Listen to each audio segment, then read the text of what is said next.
nosotros como fitopatólogos debemos saber botánica. Debemos saber por lo menos anatomía y fisiología vegetal. Un fitopatólogo que no sepa de botánica es como un médico humano que no sepa de fisiología humana o anatomía. Estaría completamente en blanco. Bueno, entonces, sin embargo, ustedes como botánicos, pues yo quisiera presentarles algún tema general de zoología. Muy específico, por cierto, pero espero que no sea tan aburrido porque nos vamos a encontrar con algo mucho más cerca de lo que creíamos. Y así se los quiero presentar, saliendo un poquito de mi formación tan técnica.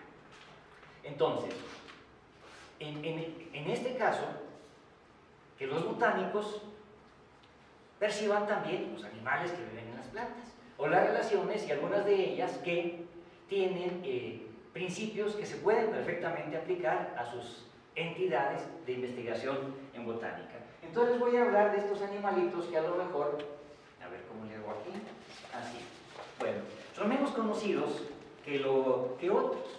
Por ejemplo, para todos será bastante común los insectos. De entrada, un grupo muy importante, además vistoso, además presente en todas partes, y donde pues algunos individuos son más que conocidos y son parte de la vida diaria. Pero los ácaros no están muy separados de ellos, aunque por ser pequeños, a lo mejor no nos damos cuenta, pero están más cerca de lo que creemos. ¿Qué tan cerca? Se los voy a tratar de presentar. Entonces, ante todos los insectos, y si se acuerdan de las clases probablemente desde la prepa, tenían el cuerpo formado por una cabeza, un tórax y un abdomen, y además suelen tener alas.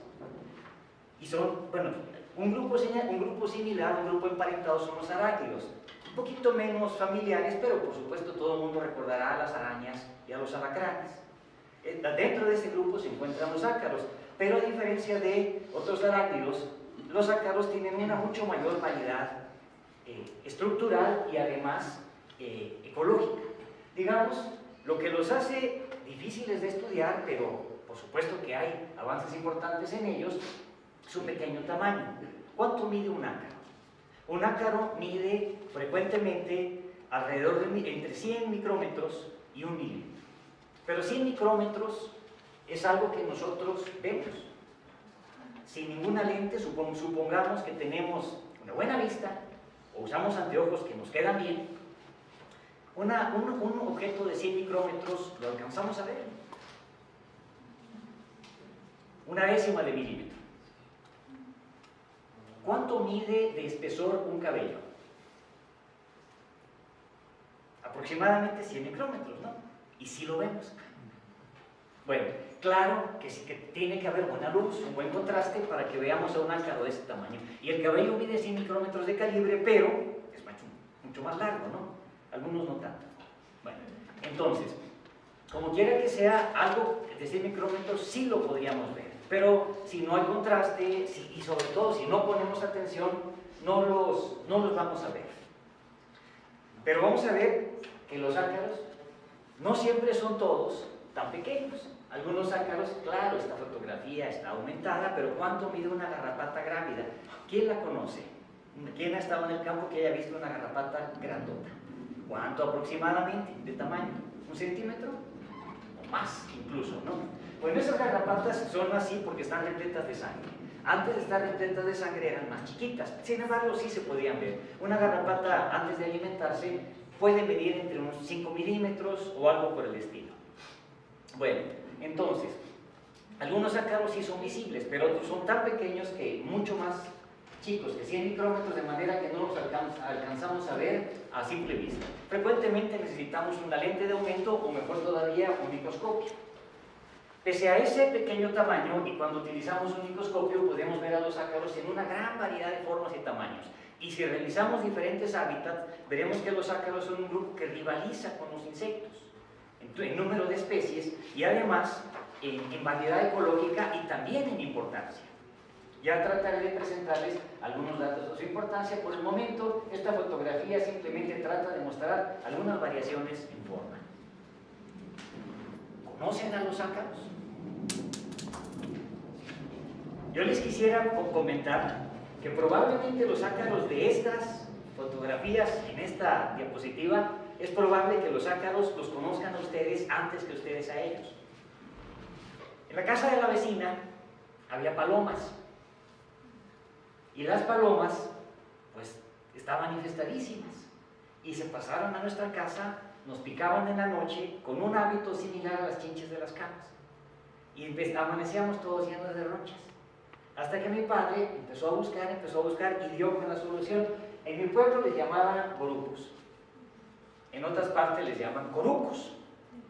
Y en el estado de Guerrero, ¿alguien es guerrerense de por aquí?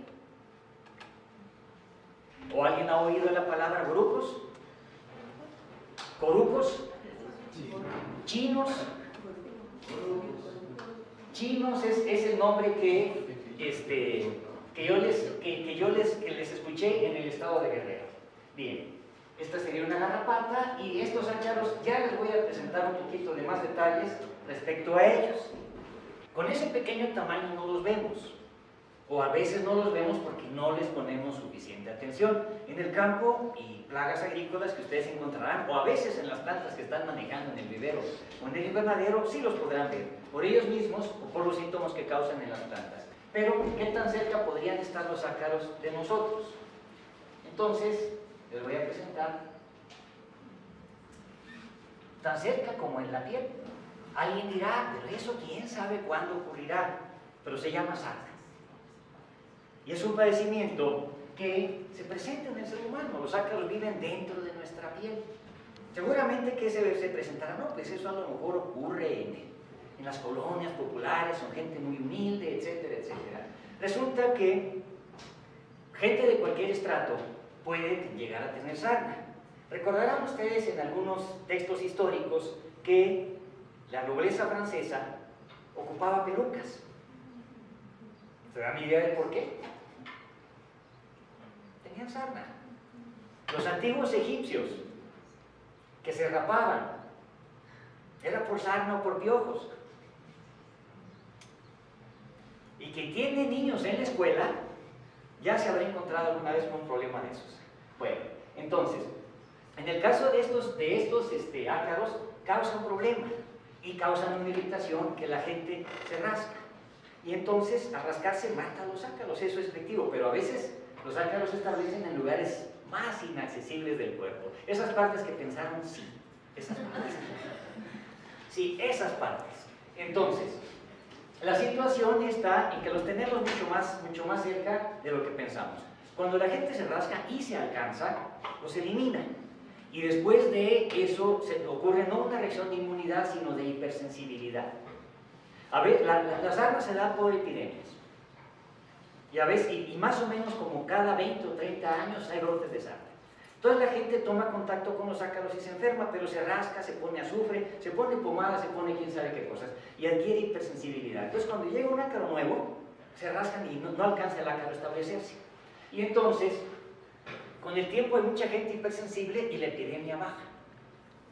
Pero cuando la población se renueva, nace nueva gente que no ha tenido contacto con los ácaros, vuelve a haber otra epidemia. Entonces, los que no la conocen, a lo mejor se la encuentran. Ojalá que no lo toque a ninguno de los presentes, pero en todo caso puede pasar y salen los periódicos, porque sí se presenta en un número grande de personas. Ahora les voy a presentar esta otra fotografía. ¿Cómo qué les parece que hay en estas fotografías? Son fotografías tomadas de internet, son fotografías al microscopio electrónico de barrido editadas para tener color. Estos son los acaritos. ¿Y en qué parte están posados los acaritos? ¿Ubican ustedes? Ya nada más por este nombre. ¿Cómo? Este es un cabello. Y los ácaros viven aquí a los lados. ¿El cabello de qué ser vivo? Homo sapiens. Ya lo dijo el compañero. Bueno, miren, mucha gente, y si alguien lo quiere verificar, les digo cómo. Los ácaros viven en su piel, en diferentes partes del cuerpo, pero entre otras partes en su cara, alojados en los folículos pilosos o en las glándulas sebáceas. Las estadísticas mostraban que de gente mayor de 30 años que tiene cutis grasoso, 100% de la gente a la que le han encontrado, buscado ácaros, los tiene.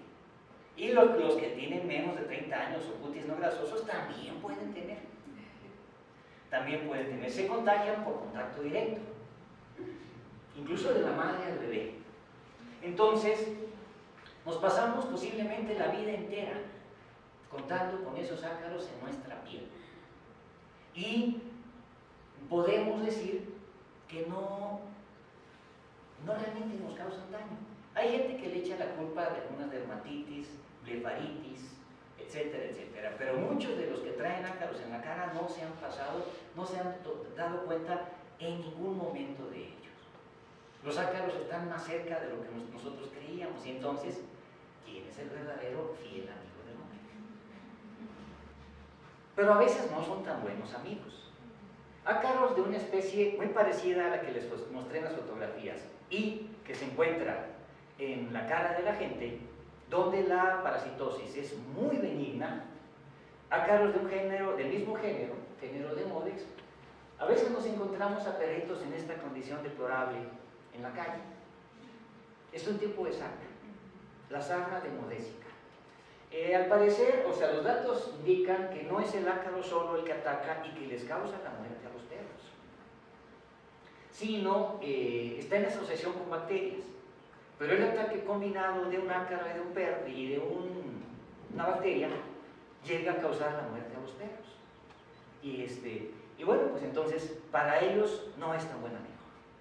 Pero para los seres humanos, si alguien lo quiere averiguar, podemos explorar si en nuestra cara tenemos ácaros, pero si los que tengamos ácaros, seguimos vivos. Entonces, los pobres perros, no. Es una situación distinta donde la parasitosis es mucho más dañina. Los que han salido al campo, todos, se habrán encontrado alguna vez con garrapatas, que a veces no encontraron a las garrapatas, sino las garrapatas los encontraron a ustedes. Bueno, las garrapatas son hematófagos, o sea, chupan sangre. Chupan sangre y representan de alguna manera una molestia. Pero vamos a ver si todo esto se queda en una molestia. La determinación de que muchas enfermedades son causadas por microorganismos, ¿como de qué tiempo data? Estamos hablando de que Leeuwenhoek desarrolló sus microscopios al final de los 1700 y algunos pioneros de la biología y de la teoría microbiana de la enfermedad utilizaron microscopios como Louis Pasteur, Roberto Koch, etcétera, etcétera. Entonces, antes de que se usaran los microscopios o de que se desarrollaran los microscopios y que se descubrieran organismos demasiado pequeños para ser vistos, la gente presentó hipótesis sobre qué es lo que causaba la enfermedad. ¿Saben ustedes que la palabra malaria significa mal aire? ¿Qué causa la malaria? Un protozoario. ¿Quién lo transmite? Un mosquito. Pero para llegar al conocimiento de primero que era causada por un protozoario y después que se necesitaba la transmisión de un mosquito, se requirió de microscopía, y los microscopios son un invento bastante reciente en épocas históricas. Sin embargo, en los Estados Unidos, a finales de los 1880 y tantos, 1890, se observó un problema donde se morían muchísimas vacas. El estado de Texas producía vacas. El estado de Texas, ustedes lo conocen, está en el sur de los Estados Unidos, pero al tiempo de que esas vacas eran transportadas y tomaban contacto con vacas norteñas, las vacas norteñas empezaban a morir. Sin embargo, las vacas tejanas, que eran transportadas al norte, lucían aparentemente sanas. Bien, entonces, observaron los ganaderos, los investigadores de los Estados Unidos, que el problema desaparecía en invierno o se hacía menos que en invierno. Y los ganaderos dijeron, algo traen el ganado de Texas. Bien. ¿Qué es lo que podía traer el ganado de Texas? Decían garrapatas. Pero nada, todo el mundo decía, bueno, pero las garrapatas, ¿quién ha visto una garrapata que causa una enfermedad o que esté una garrapata dentro de la sangre? Pues no.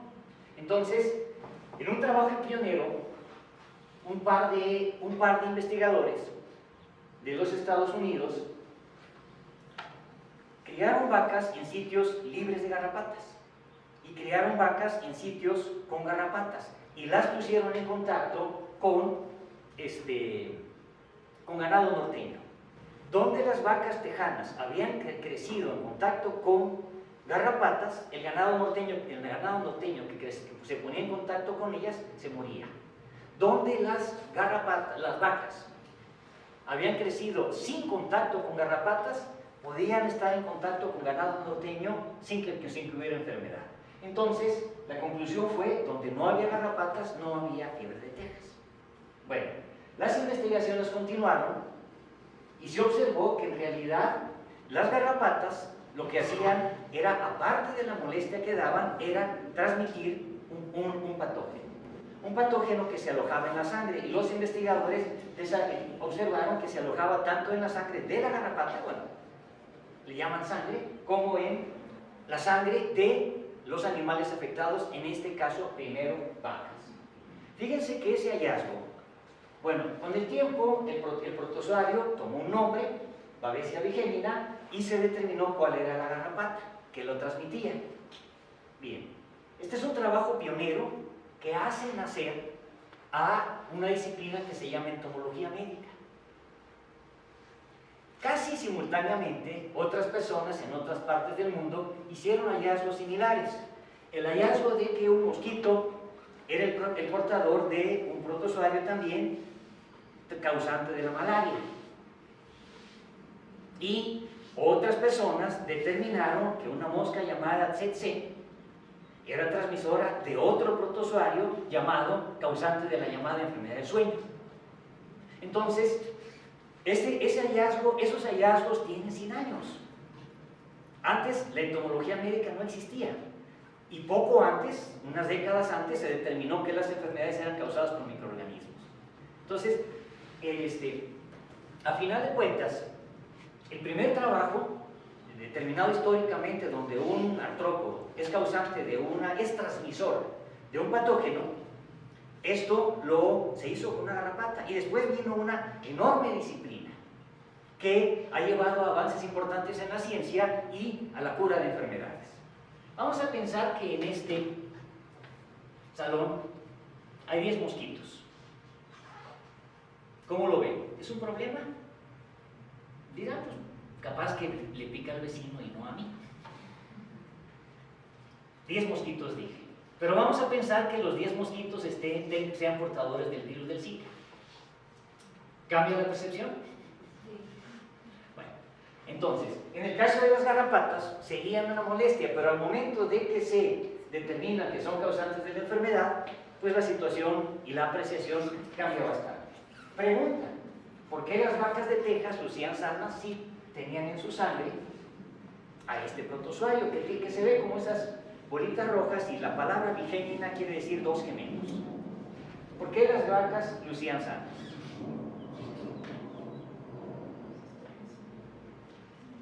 Ya se descubrió, poco tiempo después, que cuando los becerros nacen, tienen cierto grado de inmunidad a la enfermedad, aparentemente transmitido por su madre o aparentemente tomado en la leche. Pero cuando crecen en contacto con garrapatas, toleran la enfermedad. Era el ganado tejano, pero el ganado norteño, que no había estado en contacto con garrapatas hasta el estado adulto, cuando se enfermaba se moría. Entonces, por eso podían transportar vacas de Texas al norte, porque lucían aparentemente sanas. No eran sanas, eran asintomáticas. Bueno, entonces, con el tiempo se va determinando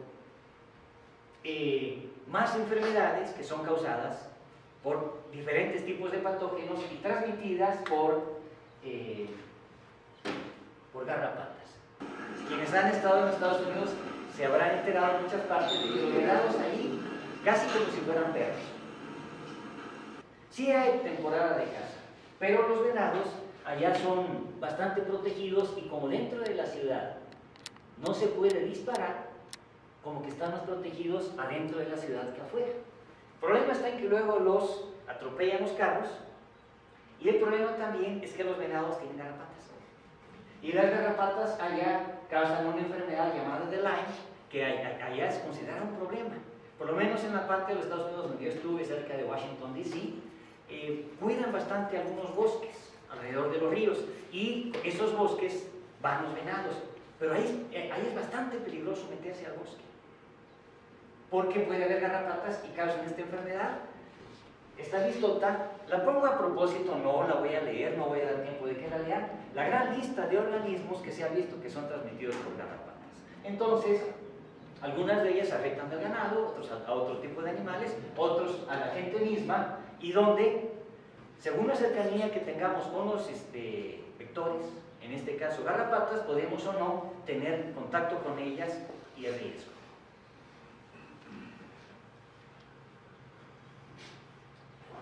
¿Quién habla portugués? No es foto de internet.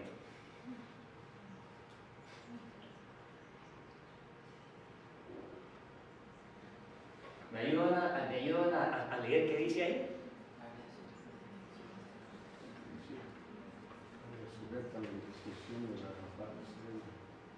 Perigo, ¿qué es perigo? Bien. ¿Doenza? ¿Como disease? Sí. Bueno. Entonces, están a veces más cerca de lo que nosotros creemos. Uno es Brasil y el otro es Estados Unidos. Dirán, pero eso pasa allá. Pero si alguien se va por Acayuca, no sabe. ¿Verdad? Bueno, ya dijimos en la cara, o en otras partes del cuerpo. Ya dijimos en cuando salimos al campo. Pero ¿qué tan cerca más podrían estar los ácaros? Si les digo que en las camas, en las almohadas, miren, un servidor yo me califico de muchos años como acarólogo, y así les digo a ustedes que soy acarólogo, pero cuando platico con gente común que no está relacionada con la biología o la agronomía, ni les digo que soy acarólogo. Luego me empiezan a preguntar por los ácaros que viven en las camas. ¿Y qué les hago? ¿Qué les echo? Entonces, miren, la situación está en que las técnicas de video, para tomar videos, pues fotografías con cámaras conectadas al microscopio, han mejorado bastante. Bueno, comentario. Sí viven los ácaros en las camas, en las almohadas. Y la cama correspondería al nido del ser humano, donde nos pasamos aproximadamente 8 horas al día. Entonces es un contacto fuerte. Resulta que estos ácaros no son parásitos. Pero nosotros cuando nos acostamos en la cama, que podría ser incluso un sofá, cualquier otra parte, el ser humano está continuamente soltando escamitas de piel. Y en la cama, donde se pasa la tercera parte de la vida, se van acumulando las escamas. Y los ácaros se alimentan de ellas, no son parásitos. Entonces, y los ácaros hacen su excremento, y sobre todo estos excrementos es cuando la gente barre, cuando sacuden las sábanas, cuando se levantan en el polvo y la gente los aspira. A muchos no nos pasa nada, pero hay gente que es alérgica a ellos y esa alergia se manifiesta como asma bronquial. Tú eres acarólogo, empiézame a decir qué le echo a la almohada. No le eches nada, mejor cámbiala, ponla al sol. Pero si llevas toda la vida y no te habías dado cuenta, no le pongas plaguicida, va a salir peor. Una compañía productora de alfombras me quiso contratar, porque a veces tiene alguna actividad de servicio que no la puede hacer. Decía, quiero que me pruebes estas alfombras que yo produzco, que tienen impregnado un plaguicida, y que yo las quiero garantizar como que van a estar libres de ácaros por 10 años. Bueno, al final ya no quedé yo en nada con esa compañía. Pero, ¿qué será peor? ¿El ácaro o el plaguicida? Imagínense un bebé que ponga su cachete en la alfombra. ¿Verdad? No hagan eso. Bueno, entonces, el miedo a los ácaros a veces es más dañino que no saber. Aunque claro, el conocimiento siempre es útil, pero como quiera que sea, pues son situaciones que mal manejadas son bastante peligrosas. Son comunes los ácaros, no se angustien. Normalmente basta con bajar la humedad de la casa para que la población de ácaros la tenga muy difícil para desarrollarse. Algunos colegas del Politécnico que estuvieron trabajando con esos ácaros me tenían una respuesta bien sencilla. ¿Quieres buscar ácaros? Donde haya una cama, donde alguien se haga pipí, ahí vas a encontrar ácaros. Quiero pasar un punto rápido. Una pregunta de los ácaros vuelan, si los ácaros vuelan. Les dije al principio que los ácaros no tenían alas y aparentemente estos acaritos sí tienen. No son alas, son unas protuberancias, son unas salientes laterales que no le alcanzan al ácaro para volar, pero de cualquier manera pues parecieran unas alitas, unas orejas de elefante, pero grandes como las de Dumbo con las que sí volaban. Y entonces, con esto me quiero yo referir a la dispersión de los ácaros en el mundo y el potencial de ellos para funcionar como plagas agrícolas y cómo dispersarse pues, de una parte a otra del planeta. Los ácaros producen algunos producen telaraña y pueden prácticamente volar arrastrados con ella, como lo haría una araña, que no tienen alas tampoco, pero el aire los puede arrastrar, como quien de niños todos hemos soñado que volamos un papalote y el papalote no se eleva. Pudiéramos suponer que los huracanes también producen grandes corrientes de viento y arrastrarán a los ácaros. ¿Qué tan alto vuelan? No tienen alas. El transporte es pasivo. Alguien ha colocado redes de este tipo, redes de plancton, en las alas de un avión. De un avión lento, porque si no se reventarían al volar, y han encontrado ácaros flotando en alturas de las que les llaman de crucero, de 33.000 pies o algo por el estilo. El ácaro a lo mejor fue arrastrado por una corriente de viento. Bueno, va a llegar muy lejos, pero quién sabe si cae en el lugar adecuado. Seguramente muchos se van a morir. Y algunos de nosotros hemos hecho trampas adhesivas para colectar a los acaritos para saber si son transportados por el viento, que pueden, gracias a ello, trasladarse de una parte a otra de una huerta. Bien. Otros ácaros, aunque esta fotografía, aquí sí no quise bajar fotos de internet, presenté un insecto que tiene el cuerpo cubierto de acaritos que lo ocupan como avión. Se trepan a él. Ese fenómeno dentro de los ácaros nosotros lo conocemos como foresia. En pocas palabras, hay diferentes formas como ácaros tan pequeños y sin alas pueden trasladarse de una parte a otra. Pero ante todo, y eso lo quiero resaltar en estas últimas diapositivas, los ácaros son transportados inadvertidamente por el hombre. O a veces quizás a propósito, pero yo espero que sea eso infrecuente. Cuando nosotros compramos una fruta, particularmente una guayaba que tiene su cáliz lleno de pétalos, o una piña que está llena de recovecos, o una manzana, un día vean al microscopio. Entonces, en algún momento nos vamos a encontrar que hay huevecillos o hay ácaros vivos. Entonces, con la globalización actual, pues los ácaros, bueno, una mañana cualquiera nosotros nos comemos una manzana que viene de Chile. ¿China o Chile?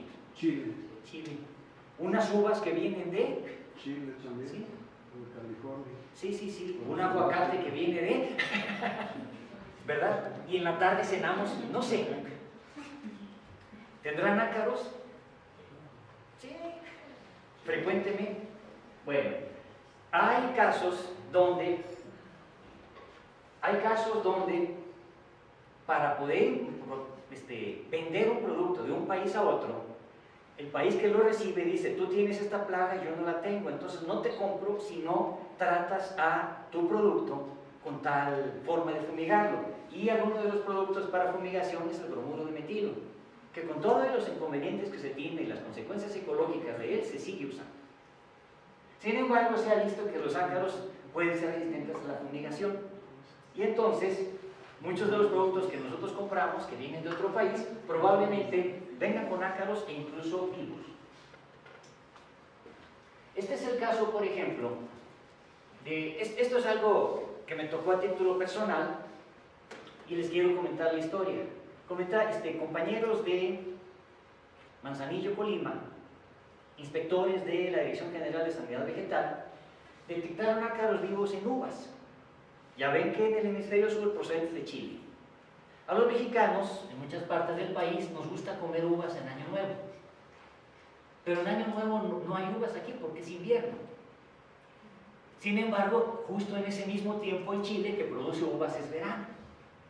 Entonces muchas de las uvas que nos masticamos con las campanadas de Año Nuevo vienen de Chile.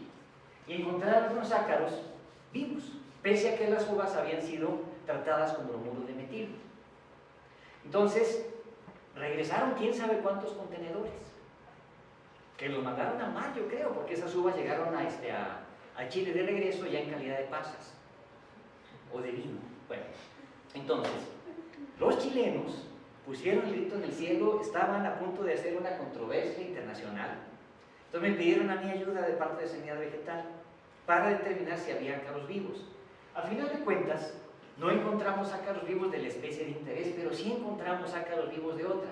Entonces yo presenté un informe y los chilenos ya metieron reversa para hacer una controversia internacional. ¿Cómo habrá estado el asunto que en una ocasión, que hubo una visita de